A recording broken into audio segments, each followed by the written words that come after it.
Sister, त्या general वॉर्डच्या 10 नंबरच्या पेशंटला तुम्ही इंजेक्शन दिलं? ठीक आहे. आणि रुटीन मेडिसिन? ओके. आणि नाश्त्यानंतर द्या बरं का.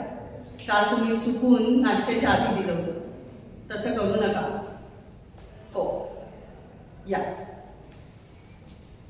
हॅलो. गुड मॉर्निंग मिस्टर प्रसाद. या या आधी. मिस्टर प्रसाद, माझ्याकडे रिपोर्ट्स आले तुमच्या आईचे.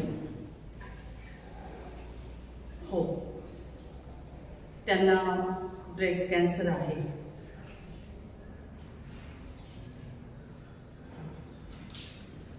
Mister Prasad, please please panic होऊ नका. अहो, जरी कॅन्सर असला तरी तो चांगली गोष्ट ही आहे की फर्स्ट स्टेजचा आहे. हो, रिकव्हरी रेट 100% आहे. हो, आणि तुम्हाला माहिती आहे का, आपल्याकडे कितीतरी कॅन्सर सर्वायव्हल्स आहेत. त्यांचं काउन्सिलिंग सेशन घेऊया आपण. अजिबात काळजी करू नका. हो, तुम्ही धीर मात्र सोडू नका. बिलकुल. एक काम करा, बाकी फॉर्मॅलिटीजसाठी रिसेप्शनिस्टला जाऊन भेटा आणि नंतर मला माझ्या केबिनमध्ये येऊन भेटा. या.